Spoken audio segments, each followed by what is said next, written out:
the season, still getting a bunch of work. Now having 7 games, we are practicing. I mean, we went yesterday and today. I felt like it was good work, but a lot of the more or less younger developmental, those guys are taking a bunch of turns. Any of these guys that have taken a lot of reps are been pretty limited the last 2 days. Jonathan, David played all 81 snaps at safety. Was that a combination of that kind of reoccurring foot pain finally going away, or Omar departuring, or kind of what went into that? Yeah, I know he felt good. He obviously was healthy, and he played well. Did some good things, tackling, getting lined up, helping the others around him. So we're always looking for earning that opportunity. He's earned it, and I thought he played well. But health-wise, he's getting Yeah. back to 100%. Yeah. He's had a handcar in the last few weeks. Obviously, he's nationally up there in the top 3 in tackles for loss and sacks. He's Pac-12 in both. I mean, even with losing Addison, has that given him room to step up in that role? Yeah, he has. I mean, he's earned the playing time, and then he's been productive. We've been banged up at that spot, so he's getting a lot of turns, not just Addison. And so, yeah, he's done some really good things getting into the backfield, and I think Coach Tibbs and that the scheme we're running is put him into some good situations, and he's taking advantage of it. Obviously, you can't control the schedule, but such an emotional big win. Is it hard not to play? Oh, yeah. I mean, you don't control the schedule, and you'll take the byes when they come. But obviously, our approach wants to be whatever the result previous game, we want to go back to work with great intensity and detail. And these guys have. Do you expect to get some guys back then next week? Yeah, we're hopeful. I mean, with Eldridge, Jamar, we'll kind of see where Bradford's at. So, yeah, hoping to get some guys. Yeah, possibly. It's still a ways away, but possibly. I'll have more on Monday. Shamar Smith? Same thing, hopefully. Yeah. None of those guys I just mentioned should be ending the season ending anyway, so at some point we're going to get them back. When Jamar comes back, has Artavis earned the starting?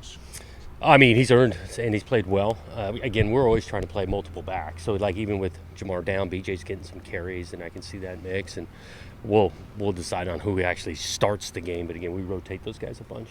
You said progress isn't linear a bunch of times, especially after that game against Utah. I mean, looking at what the results have been up to this point going into this second bye week, I mean, does it feel like that game against Cal was maybe something of a return for Beaver fans who have been hoping for a win like that? I mean, look, we're trying to win every game, and it is. We've made some strides and took some steps back and made some strides and all of that. I think each week is new, and we got another challenge in front of us. 7 games in, kind of a look at digesting the whole season when the season's over.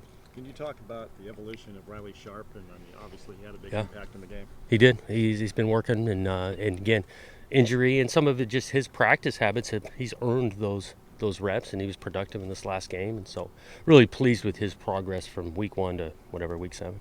Just speaking on that a little bit more, Jonathan, can you just talk about the advantage of having a 21-year-old redshirt freshman in that regard? Yeah. When you have guys like Addison or Tago that were experienced, then you can lean on a guy that maybe doesn't have a ton of in-game experience, but he's mature for his age. Yeah, I say he's mature. He works hard. He's really detailed and preparing and studying.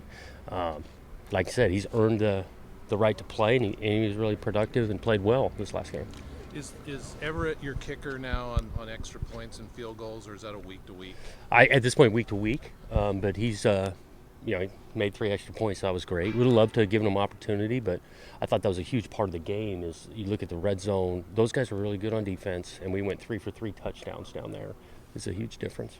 Coach Lindgren talked about it yesterday, but just on that 3rd and 10, him that he ran to Artavis Pierce on the 40, talked about that having the confidence from you, knowing you were going to go for it regardless of what they got on 3rd and 10, made that call easier. Can you speak to that and how you kind of empower your coordinator? Well, I think Brian's doing a great job, and we're in discussion throughout the game and getting into some 3rd downs and knowing what he needs to get to for us to go for it again or whatnot, and where we're at field position, score, we were going to go for it. As it pertains to those discussions, I mean, are those in-game adjustments coming from you, or like what is that discussion that you guys are having there? Well, we're discussing a bunch. I mean, some of it's scheme sometimes, some of it is like situational play call, like, hey, you do got another down here, or let's take a shot here, or be aggressive here, or don't be aggressive here.